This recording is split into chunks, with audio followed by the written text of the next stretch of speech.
Unscripted moment last night at the State of the Union. ABC News White House correspondent Jeff Zeleny joins us to recap. Good morning, Jeff. Hey, good morning, guys. A lot of people are saying that there was a lot more energy in President Obama and a lot more vigor than we've seen in recent past.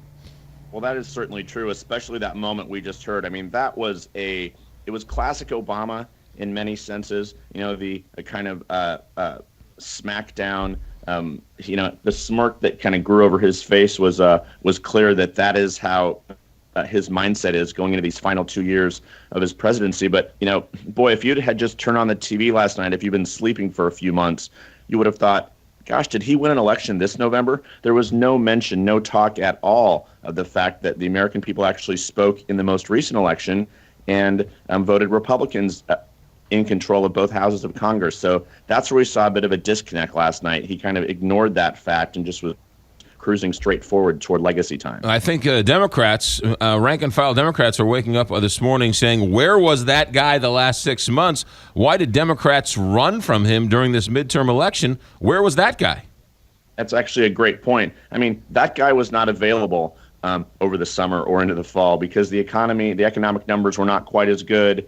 Things weren't quite as rosy, and Democrats were running so scared that they did not want him campaigning. But I'll tell you this: I was emailing during the speech with one former campaign manager to one Democrat who lost, one Democratic senator who lost. He said, "You know what? We should have had him out campaigning with us. He could have gotten some Democrats out to vote."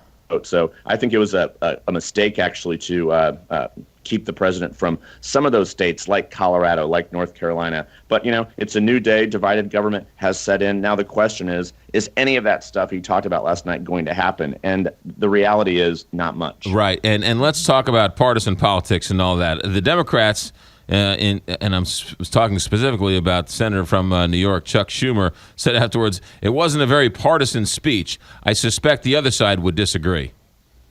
Of course it was a partisan speech. Senator Schumer knows it was a partisan speech. Of course the other side disagrees. And there was a lot of discussion about the fact that he did not welcome the Republican majority. Did he snub Mitch McConnell by not sort of welcoming him as majority leader? A lot of comparisons to President Bush with Nancy Pelosi back in 2006. Slightly different because she was the first woman to be the Speaker of the House, which is a constitutional office. But it was definitely a partisan speech. There were no olive branches that I saw at all handed out during the speech at all. Now, how much of this is the economic numbers being better, but how much of it is this new ABC poll that has President Obama at a 50% approval rating? So not only, there's reason for him to be optimistic. No doubt about it. I mean, he went through a laundry list of reasons why the State of the Union is actually stronger. Wall Street is doing well. Main Street is not doing quite as well, but it's doing better than it has at any point of his presidency. Unemployment 5.6%. So I think that there's no question that there is a much more optimistic view of how things are going in the country. But the challenge, of course, is connecting with the rest of the country, the other America, if you will, that's still not feeling this. This is still not a full, complete recovery by any means. Were you surprised by anything in his speech last night, one way or the other? I was surprised that he did not sort of extend a little bit more of an olive branch to Republicans.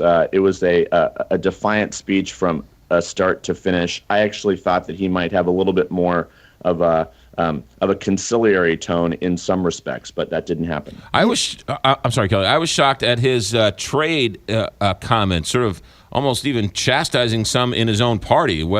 I guess the one time where he slapped back the Democrats and actually agreed with the Republicans on some of those trade treaties.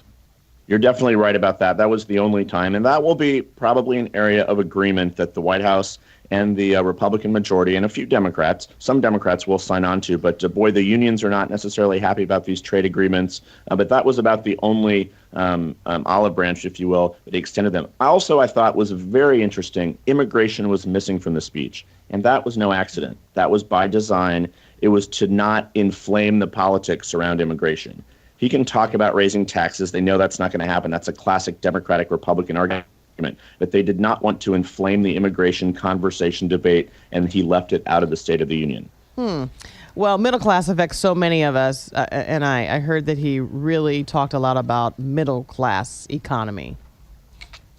I mean, no doubt about it. All of the proposals, I mean, from free community college to extending those child care tax credits, even to offering a $500 tax credit for families where both spouses are working. All those programs aim squarely at the middle class. Of course, they're not likely to happen, but they're still kind of defining this income inequality debate that is really shaping the future going ahead, at least in politics. Jeff Zeleny, ABC News senior White House correspondent, recapping the State of the Union. Jeff, thanks for getting up early for us. You guys have a great day. Thank you. 627 here, Big 550, KTRS. We keep talking about the Super Bowl. It is, 1 week from Sunday, and that means you have just enough time to call the sound room and get your new 4K screen or projector and all of that sound equipment installed for the next Super Bowl. You need to ask about 0% financing from Sony on their 4K Ultra High Def television from the Sound Room. Also, listen to this. At the Sound Room, they have the newest. I can't even believe I'm saying this. They have the Sony is the best. Sony's invented 4K. All the cameras are in Sony's. Sony is sort of leading edge on this technology of the 4K. They have the best in class 85-inch Sony television to see for yourself at the Sound Room. Who needs an 85-inch? I do. Most guys that are listening right now. I need an 85-inch Sony TV that also is 4K. They can also integrate your existing sound, or you can also, of course, get your own sound as well. Now, the Sound Room is great. Why is that? And you're thinking to yourself, oh, wait a minute, this isn't a big box store. I'm going to pay more. Wrong. Not true. At the Sound Room, it's the same price as all the big box stores. That's what they call manufactured suggested retail price. So you get the same price whether you go to the Sound Room or you go anywhere else. Where the Sound Room is better information, better customer service, better installation. All of those things are vital when you're buying new technology because you don't want it, shipped out in 6 months after something new comes out. The Sound Room knows what's going on. 0% financing on Sony 4K Ultra High Def televisions at the Sound Room, and bring in an old receiver and they'll take $200 off a new home theater for yourself. That old receiver helps the veterans. So find out more. The Sound Room, which is right there 1/2 mile south of Highway 40 on Clarkson Road, 1661 Clarkson in Chesterfield, or check them out online, thesoundroom.com. I'm Dr. Dan Gagliotti. And I'm Dr.